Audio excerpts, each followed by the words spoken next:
Welcome to EconTalk, part of the Library of Economics and Liberty. I'm your host, Russ Roberts of George Mason University and Stanford University's Hoover Institution. Our website is econtalk.org, where you can subscribe, find other episodes, comment on this podcast, and find links and other information related to today's conversation. Our email address is mail@econtalk.org. We'd love to hear from you. Today is August 7th, 2009, and my guest is Christopher Hitchens.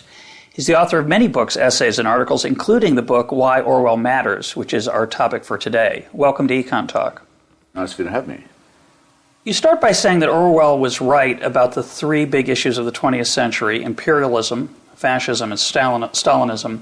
Give us the flavor of what he was right about. Well, to take them in that order, which is the order in which they occur, and also I think probably the necessary order, Orwell's first rebellion against power, illegitimate power as he thought of it, was against the assumption that the world would be ruled indefinitely by white Europeans, and that Indians, Africans, Chinese, and Latin Americans, people like that, would just have to lump it. He saw with great prescience that that wasn't going to last very much longer anyway, whether it was justifiable or not. He had also, as a colonial policeman in Burma, which was then part of the British Empire in Asia, seen the ugly side of it. And I think had guessed at the dirty secret that underlay it, the master-slave relationship, as Nietzsche calls it, and the unpleasant sexual side of that, which is available to you if you read his novel Burmese Days. I'll phrase it as crisply as I can. It's a family show, so of course, and with due regard to the values of that. The best way of putting it would be that the most qualified and educated Burmese man would never be allowed as a member of the English club in town, hard as he might try. But the least educated Burmese woman would be admitted to the British colonial officer's mansion by the back door as, well, at best a mistress. In fact, Florey, the policeman in Orwell's novel Burmese Days, has, it turns out, actually bought his woman as a concubine from her family. So she's in effect something like a comfort woman or a slave. I think myself, no one knows, because there's no writing about it that survives of his, no one knows why Orwell came back on leave and resigned his commission in that police force. But I believe I do know the reason. I think he thought if he went on doing it, he would become a sadist and a racist, and he'd already become a bit of both of those things. And it's a great help, if you're going to be an anti-fascist, which he later becomes, to have some insight into the horrible psychodramatic nature of fascism. It's the sexual warp that is part of it, the thrill of domination. And not just the thrill of domination, but the thrill of being dominated. This is eternally present in all of Orwell's writing. Gives him an insight that many others don't possess. He understands immediately there's something utterly wicked and pornographic about fascism. It has to be resisted. It's a life and death question. He hardly even writes anything against it. It's so obvious to him it has to be opposed. Goes off to fight, and early in Spain, and therefore that's number you can cross off the second of the two that you mentioned.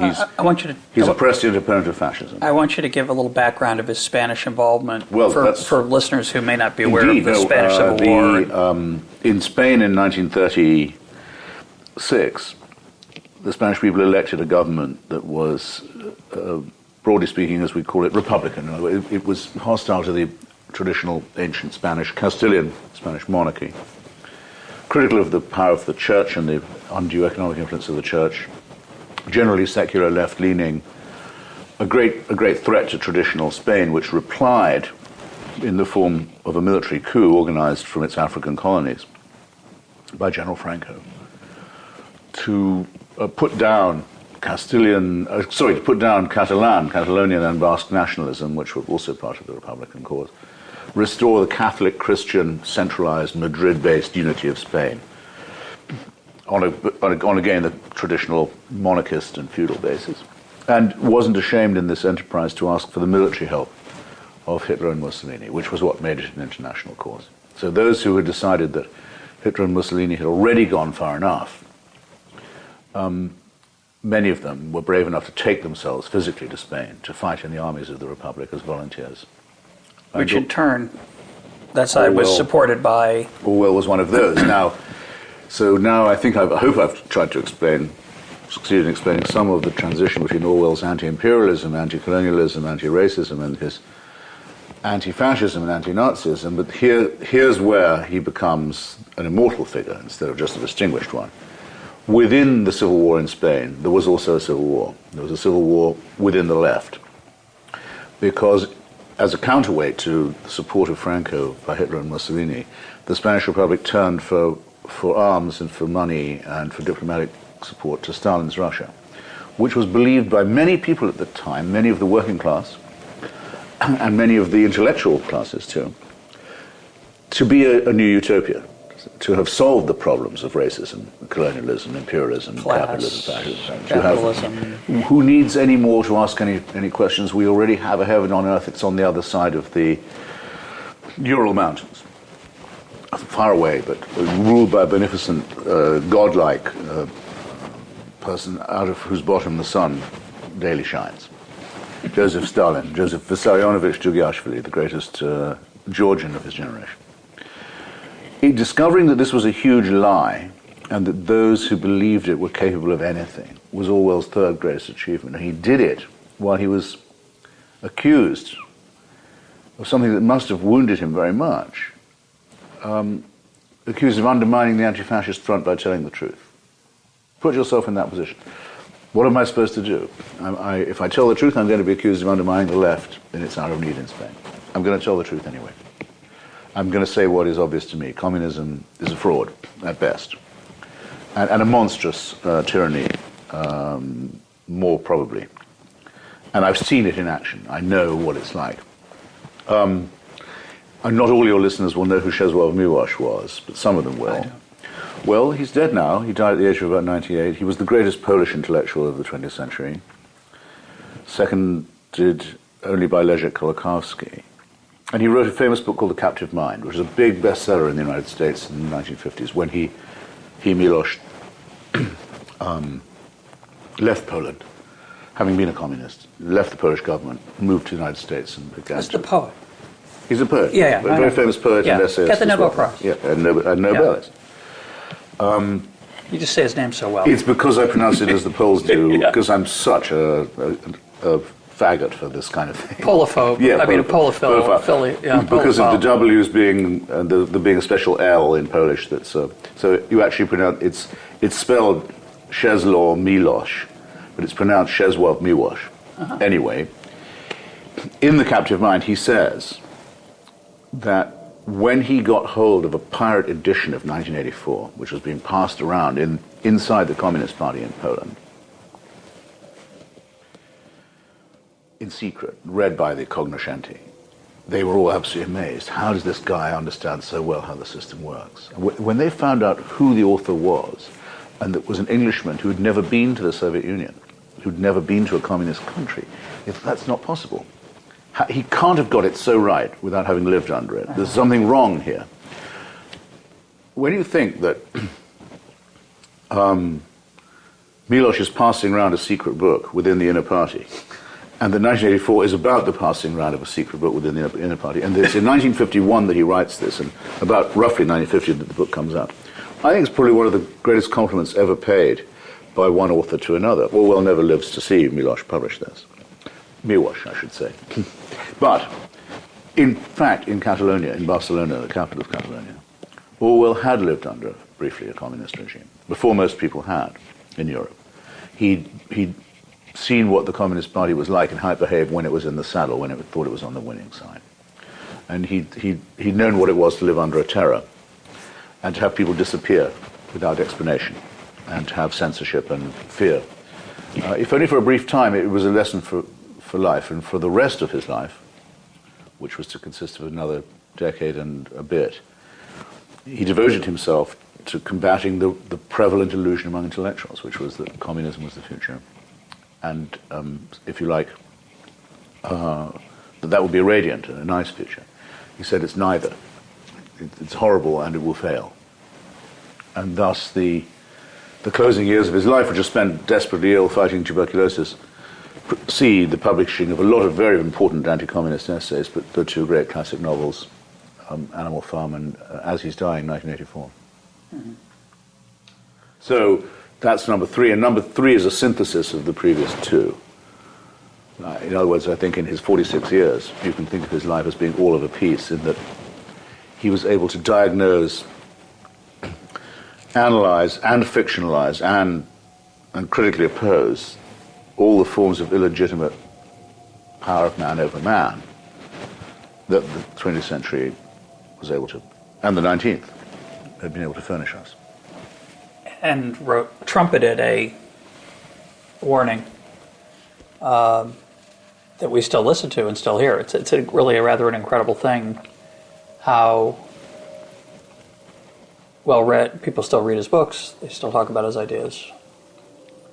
Those are the things he opposed. Tell us what he was pro. He was anti-imperialist, anti-fascist, anti-Stalinist. What did he embrace? What was he pro? And we'll talk in a little bit, just to set it up, we're going to talk a little about whether he was a man of the left or the right. It's not so easy to talk about what he was pro, given what he was opposed to. Doesn't naturally follow sometimes. He was a natural egalitarian. He didn't have much use for any form of privilege. He was rather an austere person. One can picture him as a soldier, actually probably a junior officer in, say, Oliver Cromwell's army. Was a bit of a Puritan. Strict but not humorless. Very suspicious of anything overtly or too overtly ornate or decorative, such as monarchy or the flummery of religion, which he always despised.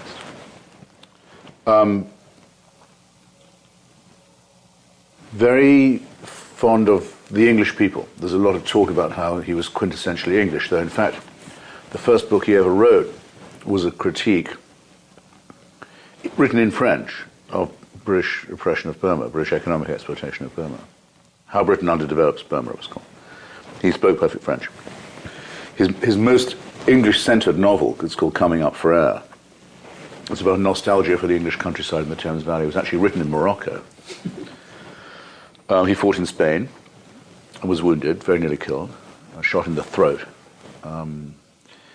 He was a policeman in Burma. He spoke several Burmese regional languages and also Hindi. So he was extremely untypical as an Englishman. But he liked and here's a word one can't avoid in discussing him, the decency of the English people. He thought that they were humane, that they were friendly, that they had an innate sense of fairness and generosity. He thought that, in fact, they were so nice you could even make socialists of them, because an English socialism would have to be free of the deformities that I secretly suspect he thought were largely imported by sort of continental types who didn't have our advantages. I'm afraid I think that is true of him. But he was a socialist. He was a socialist to the end of his life, and he actually joined, the only party he ever joined was a group called the Independent Labour Party, a left splinter from the old Labour Party, that was associated with the writing and the resistance to Stalin of Leon Trotsky. And that's why, when he went to Spain, instead of joining, as most of the volunteers for the Republic did, the International Brigade, which was run as a front organization, though not everyone knew it, the whole point, of course, is not everyone knows it, by an AstroTurf organization instead of a grassroots one, by the Communist Party, he ended up in a smaller, more left, more radical group called the Partido Obrera de Unificación Marxista, Workers' Party of Marxist Unification, which was not exactly a Trotskyist group, but was identified with the left opposition to Stalin.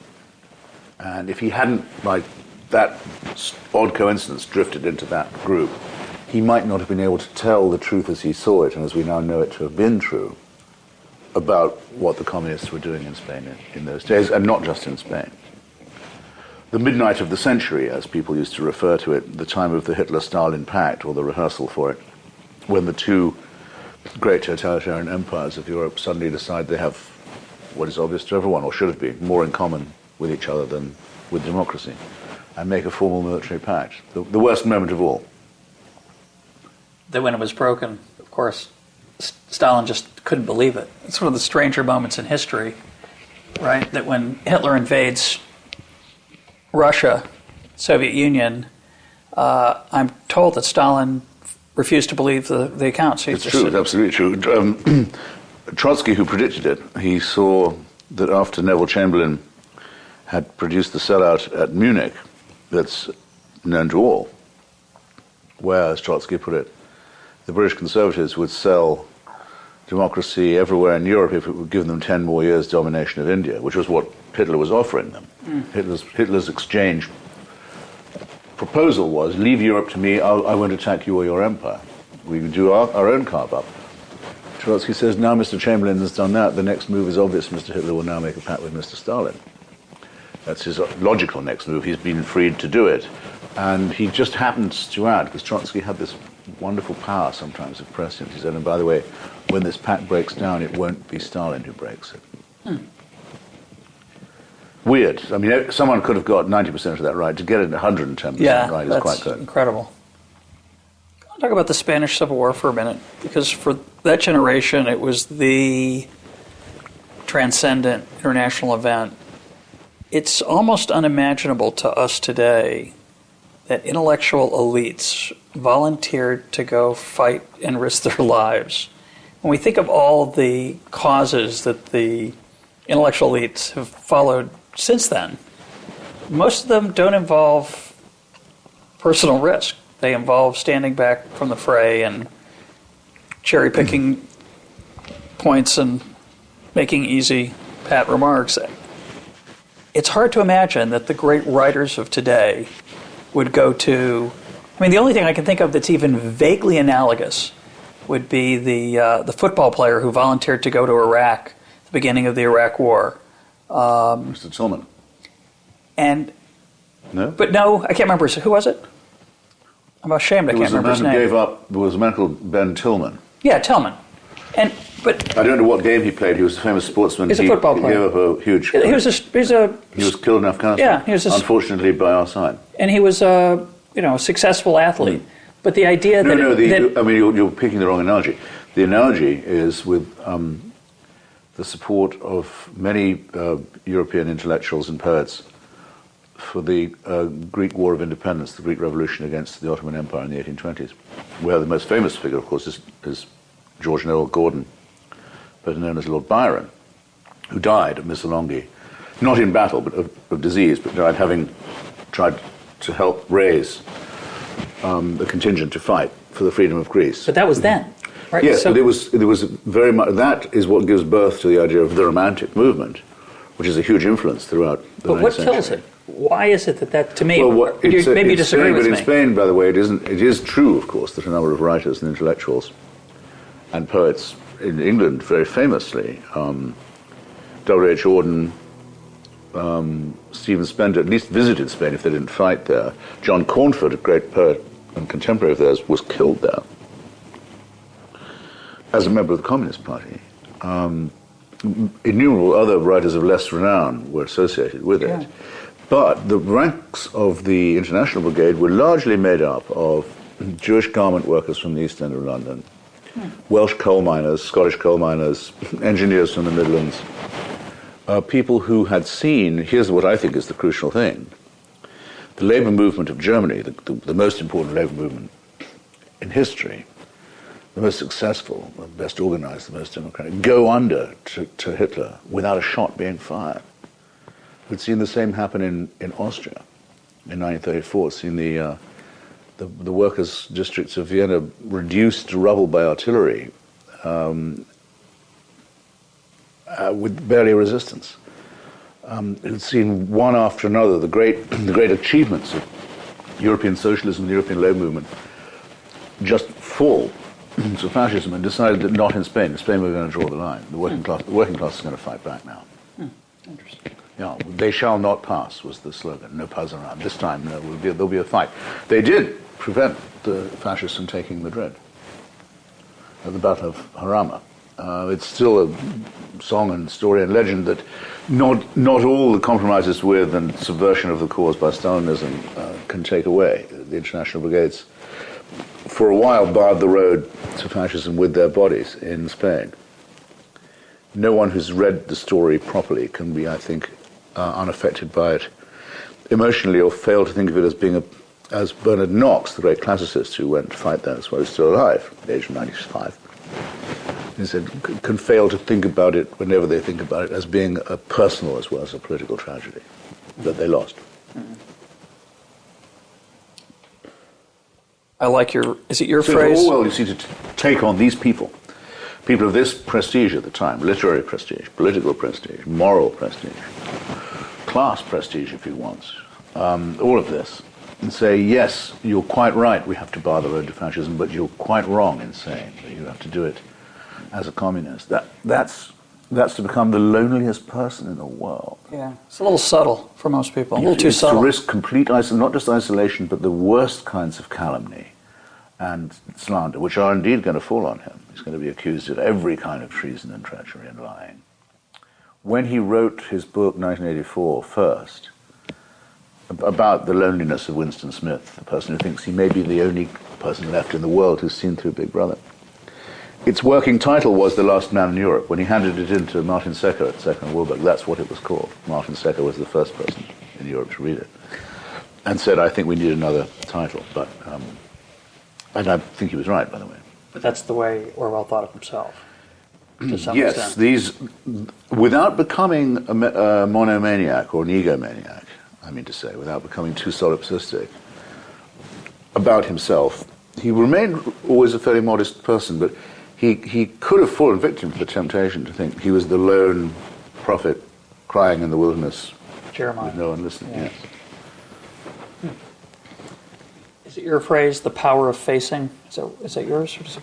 No, it's his. I wanted to call my book A Power of Facing. Maybe. Explain the phrase.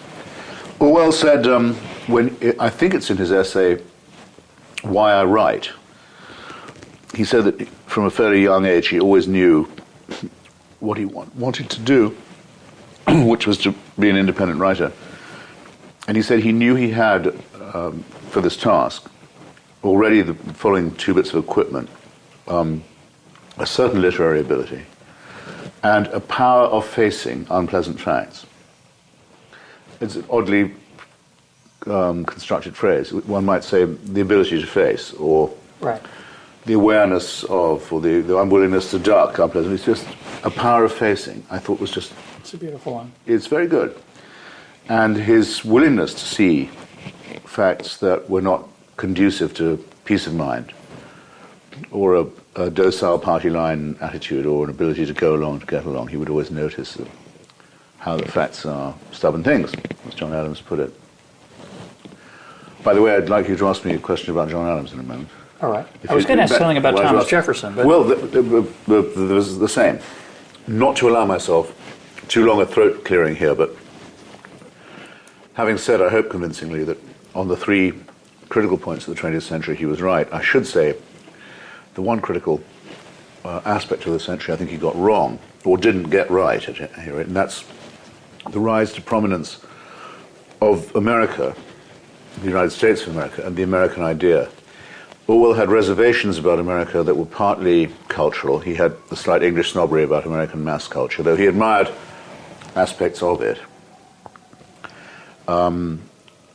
He'd like Mark Twain, for example, very much, and he didn't like American films. He didn't like American comic books. He thought they were a bad influence on English youth.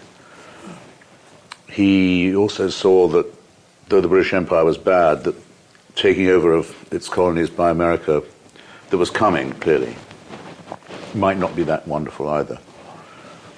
He was in touch with some good people in the United States, around the Partisan Review group, men like Dwight MacDonald, Philip Rav, wrote a letter from London for them. They tried to encourage him to come to America, partly to have his TB cured, which would have been good. And he wanted to make a trip down the Mississippi. But he died before he could make it. I wish we had Orwell on the Mississippi. But most of what he writes about America is either rather slight or rather condescending. It has to be admitted. He didn't have enough of a historic sense of its rise and importance. But here's something I think I'm the only person to have noticed. At the opening of 1984, what is the opening sentence of the novel? You don't have to. I'm only asking rhetorically. The opening sentence is, "It was a bright, cold day in April, and all the clocks were striking 13. That's how the novel, you suddenly know you're in another world. When I wrote my book, I didn't know that John Adams had said, when he was trying to get the Declaration of Independence organized, we have to make 13 clocks all strike at the same time.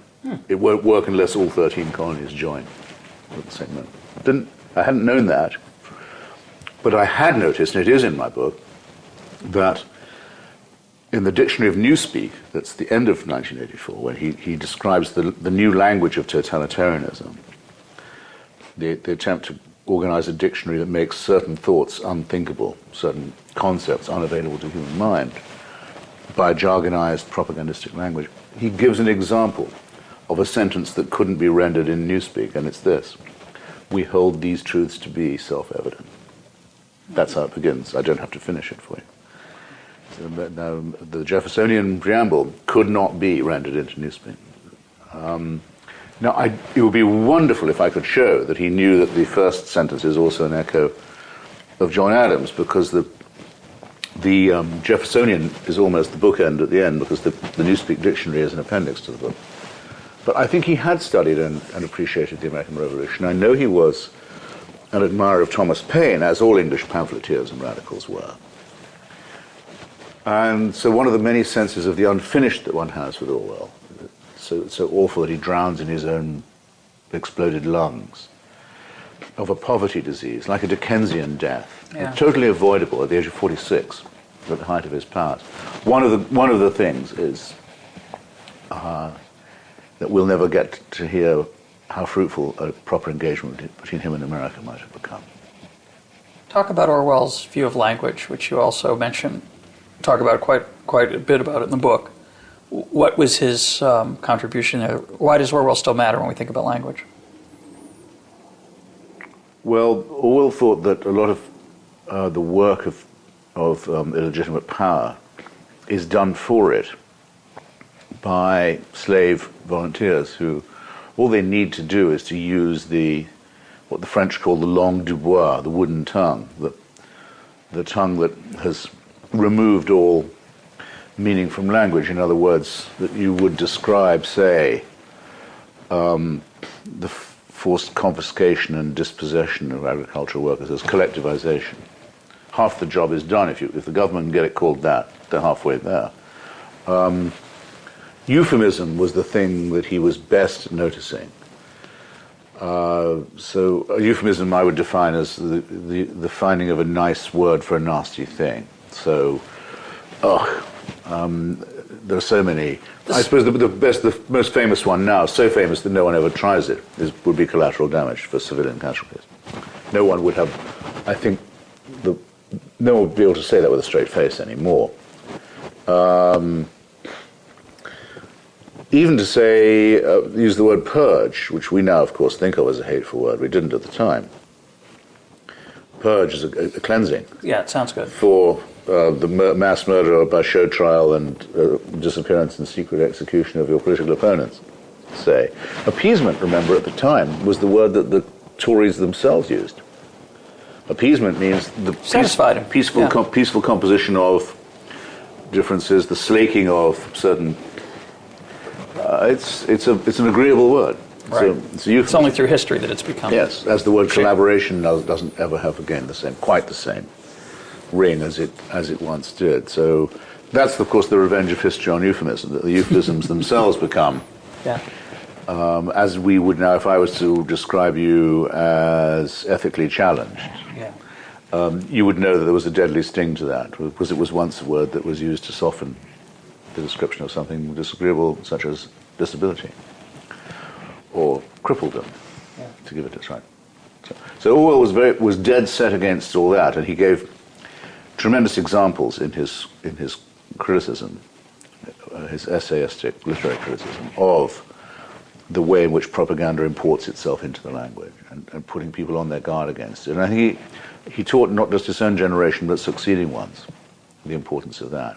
It's impossible to overestimate it. So many of his fictional euphemisms became the real thing. Big Brother is not a... Right? We think of Big Brother as a frightening phrase. It obviously was meant to be a term of familial warmth and affection. Absolutely. By Big Brother, but we now know it because of Orwell as a it's become synonymous with evil and oppression.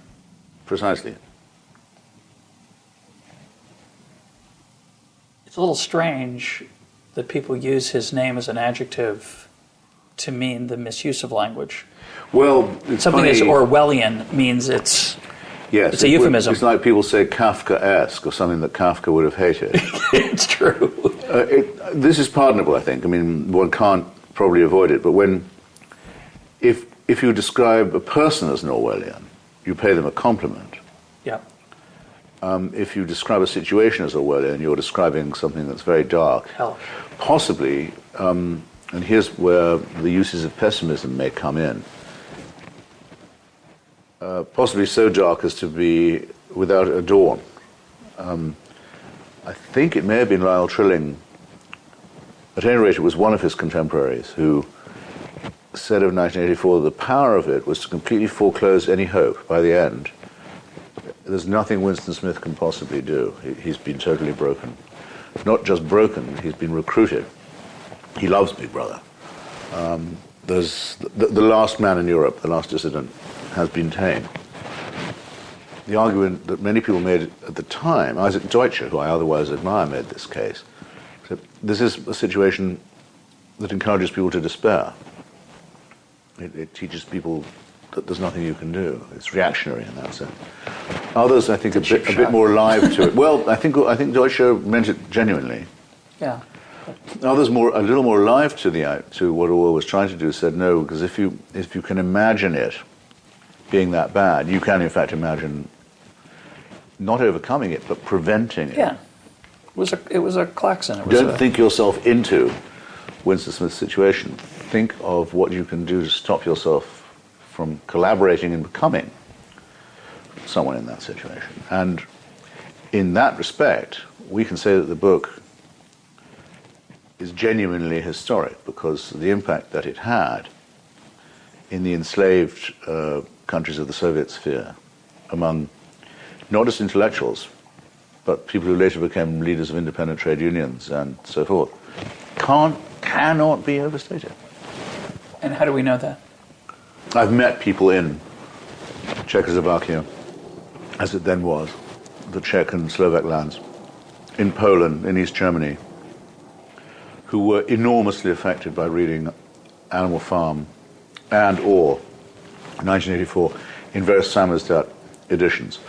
Orwell was very insistent that he would allow these books to be translated and distributed originally in Ukrainian. In fact, the only intro he wrote to 1984 was for a pirate Ukrainian edition produced by a group of rank-and-file Ukrainian socialists who had been prisoners of war, who were in a displaced persons camp in 1945. So you can have the book, you can have the copyright. Here's my introduction. Here's why the book is not anti-socialist, but it's anti-Stalin. Here's why it's on the side of freedom. It's not Cold War propaganda. It doesn't come from a supporter of British imperialism. Important in itself, by the way, I think. Oh. Well, this example was followed by pirate editions in every known language, and I'm willing to bet you that something will happen in my lifetime and yours. 1984 is not yet available in Chinese, or not in mainland China, but it will. I predict there will be an edition of it. No doubt. And Animal Farm has been produced as a musical in Beijing. I'd love to see. I have not attended a performance. It is not yet available, except that any Chinese person would now know how to get hold of some version of it on the internet.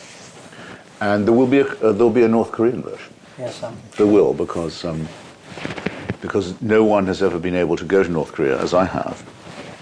Myself, I'm one of the few, without surveying the most perfected, hideous version of totalitarianism that still survives, or that may ever have been attempted, without immediately having recourse to a quotation from 1984. It's impossible to see it or even think about it without thinking about Orwell. This is an achievement of quite a high order. It means that the relevance of the book will go on, and it possibly become even more acute. And I'll add one more thing, which is that Animal Farm is banned by the Ministry of Education in almost every Islamic country.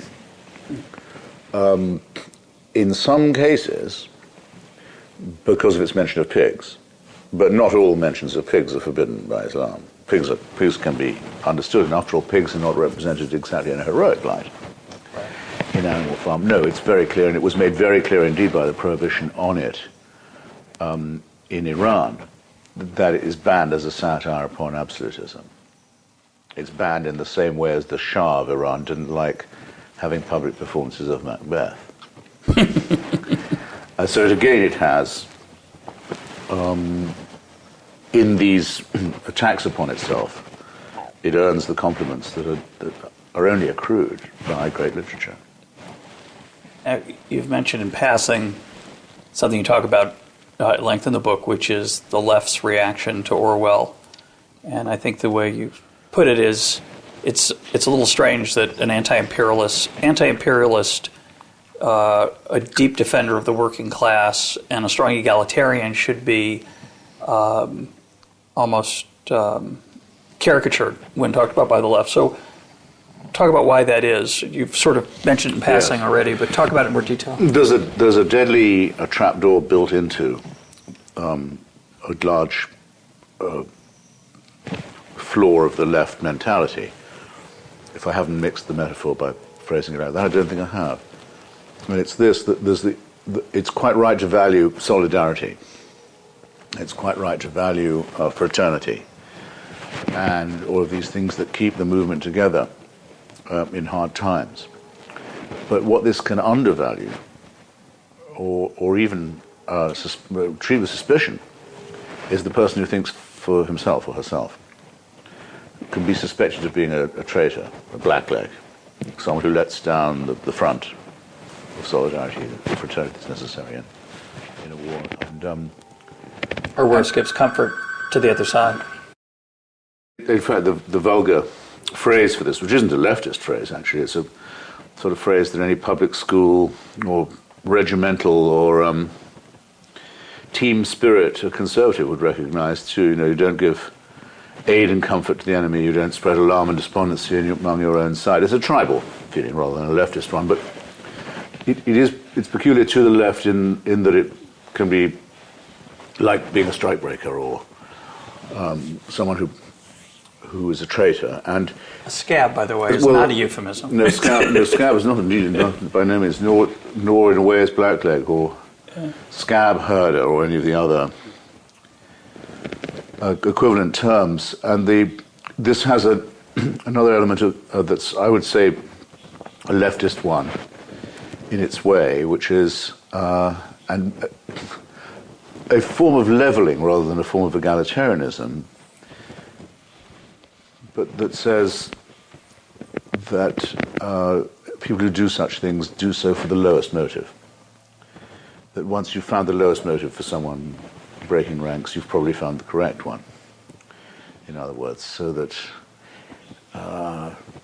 in my own lifetime I met Claude Cockburn, who was a very, very important journalist on the left in the 30s and subsequently, until his death actually, in the early 80s. So I was considered a very admirable man despite his long, long membership in the Communist Party. And he was indeed a very brave and very humorous and very original writer, but he believed that Orwell and those like him in Spain who had criticized the Popular Front and the Soviet role in it were consciously doing the work of Hitler. Consciously that's doing the key part. That it was not that their work, as it were, objectively had the your readers, your viewers, I should say, your listeners, your audience can't see me doing my air quotes, but objectively doing the work of the other side, but no, we're knowingly doing the work of the other side. So an anti-communist is pro-fascist, almost, well, by definition. Well, by a certain metric, it must be so. And that's what the Daily Worker said. And they spread all kinds of other communist conspired slanders against all of them, having the effect of attacking his motives, his character. Anything rather than engage with, and made very spirited and quite successful attempts to make sure that his work from Spain did not see print. It didn't get printed in the New Statesman, which had a very strong fellow traveling wing. At the time, it was the leading left cultural magazine in Britain. I used to work for it myself in the 30s. It was, you could say it had the combined effect in Britain and British English-speaking world of the New Republic and the Nation combined. They were strong enough to make sure that he never got published there, whereas the place that would have been most important to publish him. That the Left Book Club didn't publish him. Homage to Catalonia didn't get published in that quarter. That could have done. The book, in fact, is hardly read by anyone till after the Second World War. Homage to Catalonia, which was his description of what he had. And Animal Farm had a very, very hard time indeed getting a publisher because of the efforts of someone we now know to have been a KGB agent in the British Ministry of Information, a man named Peter Smollett, alias Smolka, who tirelessly worked to put around the idea among wartime publishers that Orwell, in criticizing the great Soviet ally, was undermining the war effort against Hitler. A line which actually, and here is, if you like, a literary, historical, cultural irony, which also seems to have persuaded T.S. Eliot, who, though he was a friend of Orwell's and had been invited by Orwell to appear on his BBC show, given every opportunity by him, though he was a well-known reactionary, to air his views, declined to publish Animal Farm on the grounds that it was anti-Soviet. So that Orwell is in the position of being accused of selling himself out to the other side in order to get sales and publicity, and is then denied these things by the same people. It's really... Well, it's a trope that others have gone through. Yeah, he got the last laugh, but he was Can you go through a trope? It's a trope that's not unfamiliar to people who study this phenomenon of Stalinism in culture, in publishing, in the academy, elsewhere. It's a double negation. He got the last laugh, but he wasn't alive to really hear much of it or enjoy much of it, I guess. No, and he gave away. Actually, he gave away two, as I told you. I mean, Ukrainian and Polish and Serb anti-communists, usually socialists, social democratic groups, gave him the right to publish him for free if it would help the cause. Eventually would have made some money out of 1984, but wouldn't make the changes that were required by the Book of the Month Club in America and the Reader's Digest to Animal Farm for their nomination. So signed away vast numbers of royalties because he wouldn't amend the book to make it anti-communist in the way that they thought it ought to be. Good choice. With an eye toward history, not toward the quality of his dinner and his flat, but... He really, it's a strange thing, he doesn't really seem to have cared. I mean, if you'd offered him a car, say, he wouldn't particularly have known what to do with it. If you'd said you could have a house twice as big as the one you live in, he said, well, actually, the one I live in is all I want. It may be nice to be immune from certain temptations. Yeah. I was intrigued to see in the book that Orwell had reviewed The Road to Serfdom. What was his view of Hayek and Hayek's worries about totalitarianism? The role played by Friedrich August von Hayek in British politics in 1944-45 is a forgotten episode now, but it was, at the time, of huge importance. Winston Churchill made a speech in the 1945 election, he having vanquished the Nazi Empire, or helped to do so, having led the British people through very hard times, saying that the plan of the Labour Party to institute national health care and other comparable socializing reforms might be all very well in its way, but would in practice require, and he said this advisedly, and I would say ill-advisedly, a Gestapo of bureaucracy to implement. That you couldn't have national health care without black uniformed, jackbooted enforcers. Well, the British working class was actually in no mood to be talked to in that tone of voice by then. It had been through the slump after the First World War, where it had lost the flower of its young men in the trenches on the Western Front for not very much gain, through the general strike, through the collapse of the gold standard, all of these things, by the way, identified very much with Winston Churchill.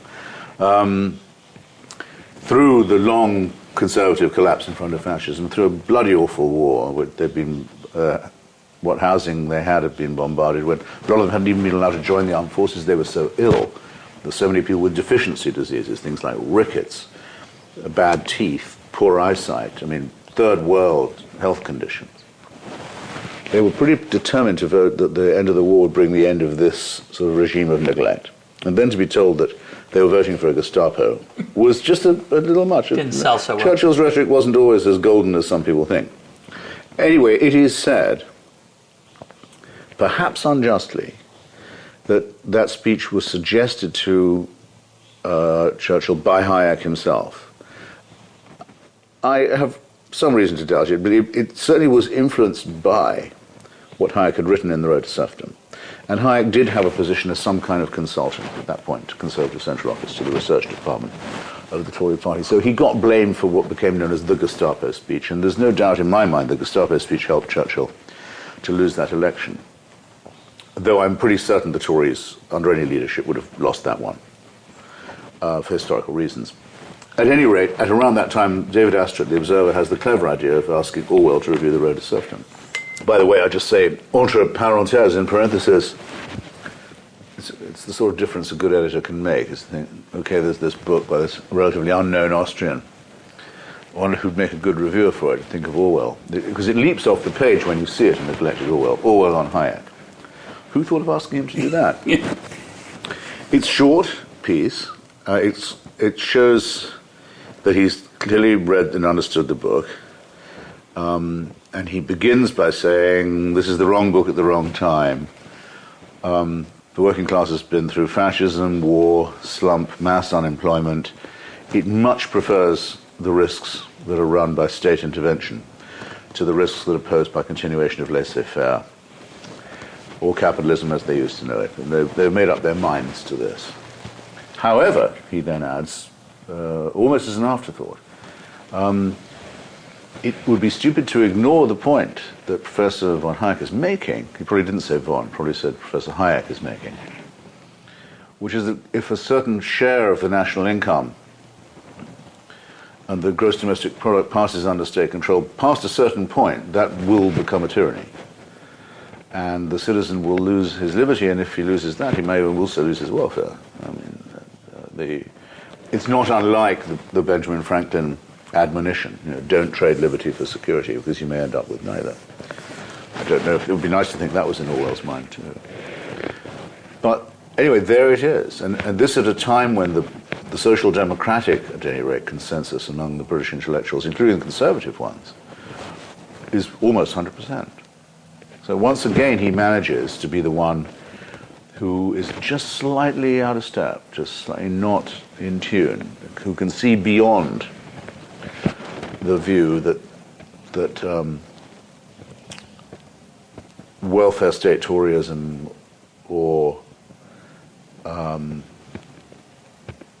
conservative social democracy is the most one can expect from an economy of society now on.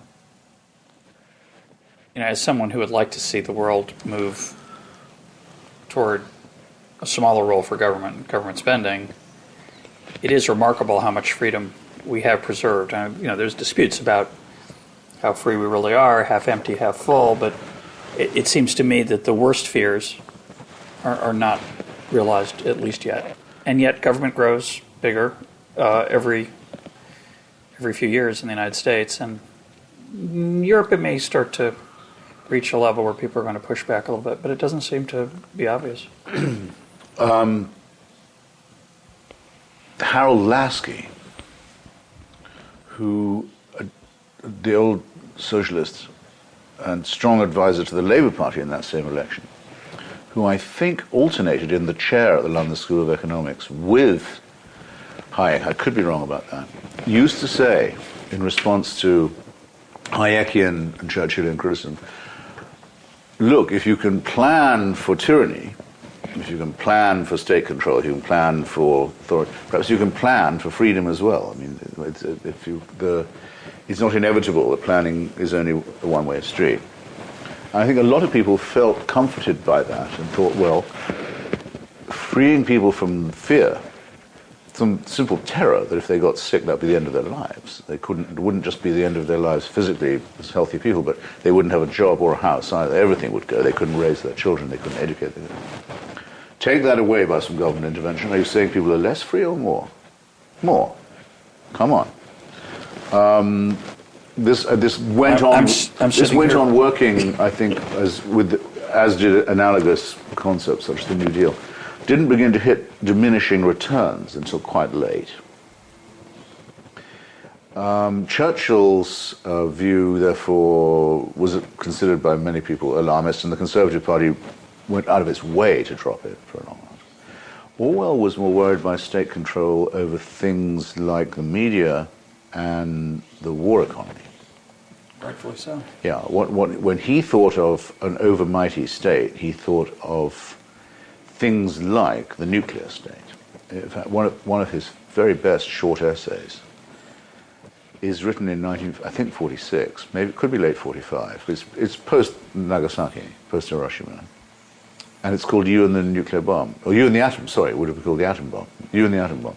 He gets a lot of work done in a few hundred words, and he says, "Of course, the immediate fear is that of annihilation and apocalypse." But there's another fear that one might pay attention to that no one's drawn attention to yet.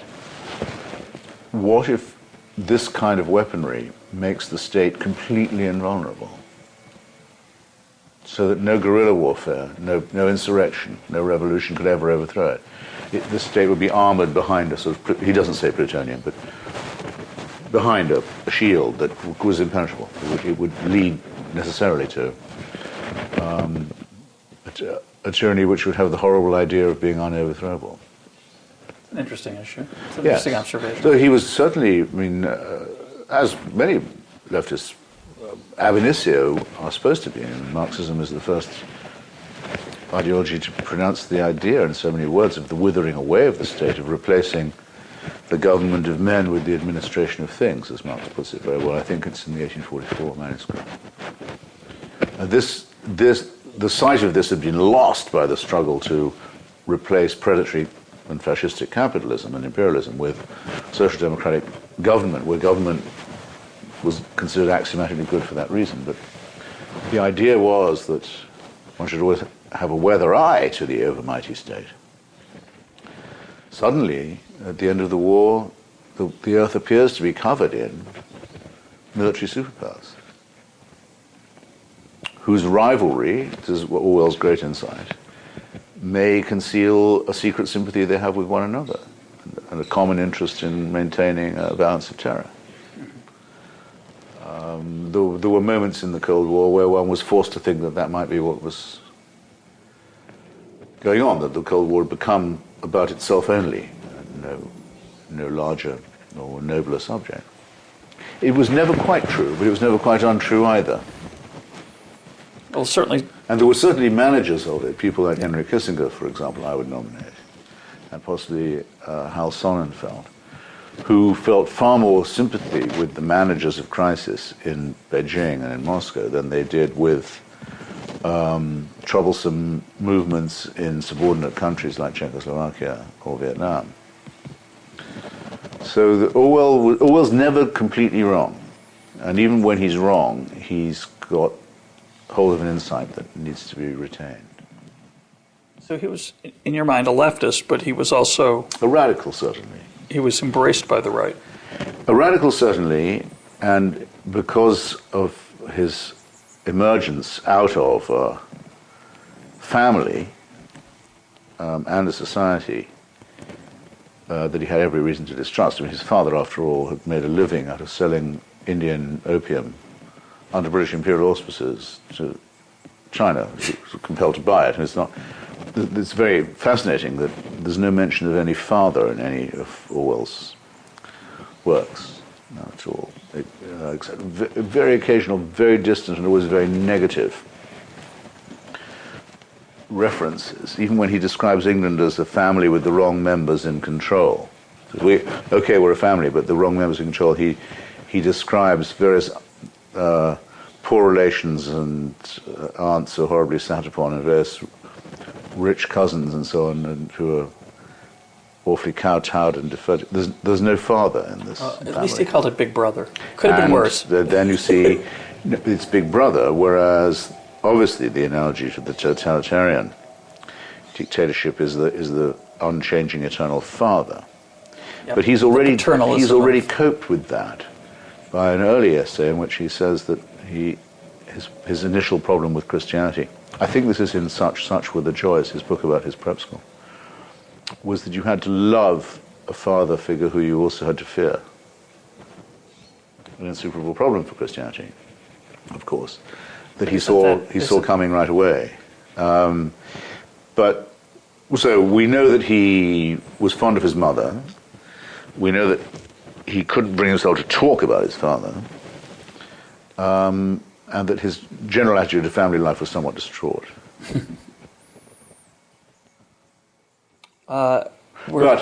Yes. So, because his hatred for imperialism, for British class snobbery, and hypocrisy, for all the so-called vices and so-called virtues that he thought were vices of the suburban, small-time aspirant, those who hated the working class but feared and grovelled to the class immediately above them.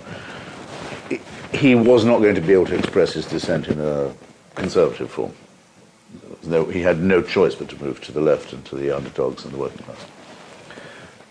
That's why it's interesting that when he sees that Hayek has a critique of illegitimate power, even though it comes from the right wing, that he's at once able to summarize in a few sentences what that critique is. And the virtue of it. And the virtue of it. And the virtue of it, yeah. Well, he strikes... Indeed, yes. Yeah. All, I guess, as a truth teller, which is part of the power of facing and part of the integrity you talk about in the book. I forget now who it is he writes about, but I came across it looking for something else the other night.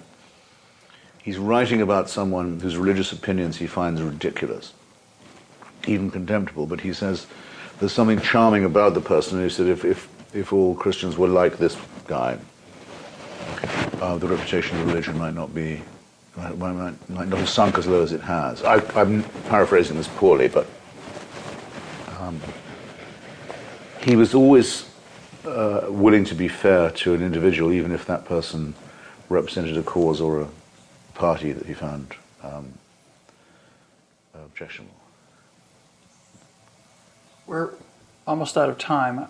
I want to turn to Christopher Hitchens, who strikes me as a somewhat Orwellian figure, used in a complimentary way, a mix of apparent contradictions,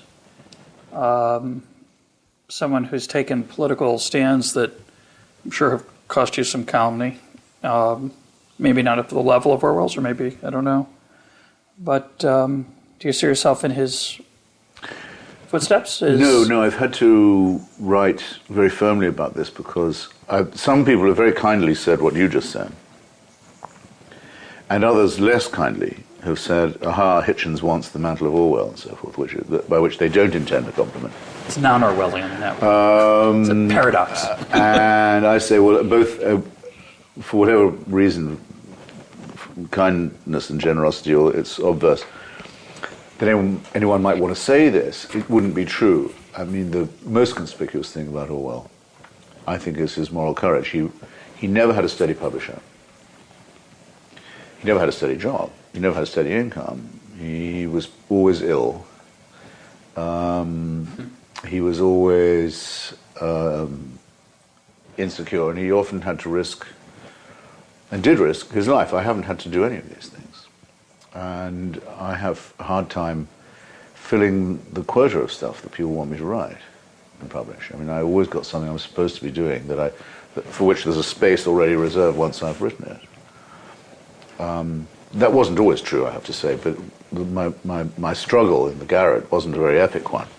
Well, you've lived past 46, so it helps. And also, yeah, I would have been dead 14 years ago if I was him. Having had the last few years of that life rendered very horrible by poverty and illness and unhappiness. So I've never had to find out how I would shape up if I was threatened with poverty or imprisonment or death or obscurity if I carried on the way I was. I've never had to know what that would be like. So, in other words, the comparison is absurd. However, I don't mind saying, and I think it's clear to some people, that ever since I first read him, everything he's had to say has weighed with me.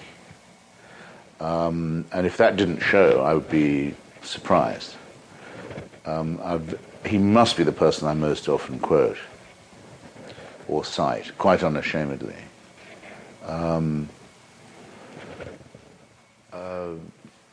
Using it, I hope, as much for support as for illumination. I was thinking this morning of something, actually, while I was trying to write my own memoir. The job of the intellectual, the so-called public intellectual, as we're now for some reason doomed to call it, is or ought to be to say something along the following lines: it's more complicated than that. You mustn't simplify this. There's more complexity to the subject. That's what an intellectual should be doing to public discourse, one thinks. But then there are occasions when it seems to me that the reverse is the case, that actually what the really thoughtful person should be saying to you is actually, it's simple. Couldn't agree more. Do not make complexity here where none is required. I was trying to imagine what Barack Obama would say if he was asked about Salman Rushdie. Would he say, of course I'm for free expression over religious sensibilities every time? He wouldn't be able to do it, I suddenly realized. He's never been asked. But in his campaign to remake our relationship with the Muslim world, no one's ever asked him the fatwa question. Could he just give a straight reply? And no dancing around? I bet you he could not. A tough one. Whereas the most boring thing I ever said about Salman Rushdie was the only thing I wanted to say, which was, you have to be on his side, there's no other side you can possibly be on. Don't accuse me something of complicated there. I understand what complexities people want to introduce, but I'm here to repudiate them and say, no, keep it simple. Orwell's very good in that way. It's very hard to tell what the truth is, and some people even say that you can't quite do that there may not even be such a thing as objective truth. That doesn't mean you shouldn't try for it, but crucially it doesn't mean the following attempted corollary, which is you wouldn't know a lie when you saw one. You may not be able to tell the truth every time. Not tell it, I mean detect it. Identify it. But you sure can identify a lie. And if you refuse yourself the lie, say, I just won't tell any, even if it suits me or my cause, I won't do it. I make that simple renunciation. It's amazing what you'll have to do instead. This is, some people might say, simplistic, but in that case, then the word simplistic deserves an upgrade. So I was just brooding on this morning, and I realized that being even able to think or argue in this way, even if it's not very profound, does have its utility. And I get it, at any rate, from the visible, palpable relationship within the writing of Orwell between language, truth, and logic, between plain, honest speech, transparent political positions, detestation for euphemism and for falsification. It'll get you a long way. Lionel Trilling says, in his introduction to Homage to Catalonia, the first time the book was ever published in the United States, long after Orwell was dead, he said that the great thing about Orwell is he's not a hero. He's uncomfortable for that reason, because he shows what anyone can do with just a few resources. The ability to write, the power of facing unpleasant facts, the refusal of the lie, and a bit of moral and physical guts, as we used to say in English schools, courage. You can peel away all the flummery of fascism, colonialism, Stalinism, religion, just like that. And of course people hate this because they think only a hero can do this, so they're excused, they don't have to. No, there are no excuses. You could have done this too, with a bit of effort, a bit more self-criticism, a bit more use of your own faculties. You could have done it too. I make this point in my book, and Richard Posner wrote an excoriating attack on me, very clever. As a result, what do you mean he wasn't a hero? He went to Spain, he took a bullet in the throat, He threw up a job when he had no other job to go to. He fought off illness. He wrote two certainly very great novels, hundreds of very great essays. Are you saying this is an ordinary guy? Well, actually, I think I can have that both ways. Yes, I think I can say that it shows how the qualities of heroism and virtue are accessible to ordinary people if they will absolutely keep driving themselves and not excusing themselves or making excuses for others. And this is why the qualities that he evinces are going to remain important to us as long as the English language is used, which I don't know how far I'm trespassing now on your time, but another little thing he got completely right, writing to his friend Mulgraj Anand, a writer in Bombay who'd been working for the BBC Indian service, and who was attacked in India for writing novels in English, saying you're using the conqueror's language, you're using the language of the white man. And was attacked in England for being a babu, a sort of wannabe white man, who was really a woke. In disguise, and Orwell said, pay no attention to this. It doesn't matter how you're insulted, you'll get insults from both sides of this. But what's going to happen it'll happen quite soon, is there will be a whole department of English literature written by Indians. And great advances in the novel and in fiction in general, and in criticism will be made. It'll be like American literature is. It'll be a whole subject in itself. He must have written that to Anand in the mid-40s. Now, no literate person can go into a bookstore and not see, or not have read, or picked up by now, something by Rohinton Mistry or Salman Rushdie or Hanif Qureshi or I'm running out of the names. Vikram Seth. I've just forgotten the Vidya Naipal, well, he's from Trinidad, but yes. And Shiva Naipal, also from Trinidad, but yes, of the Indian diaspora, of course. And others who I'm sure I haven't even heard of, who are Indians writing in Uganda, probably in English, or in South Africa. Undoubtedly there are names I don't know. Very interesting and very clever to have noticed that on the thing they prided themselves in most, their language, the English could be outdone by people who they looked down upon. I mean, it's really true. Arundhati Roy, I have huge disagreements with a lot of what she writes, but she writes it very beautifully. Geeta Mehta, another great woman Indian writer. So, yes, language, truth, logic, a certain attachment to historical irony, I think, is important. Understanding some of the laws of unintended consequences. If you do this, you can go a long way. My guest today has been Christopher Hitchens. Thanks for being part of EconTalk.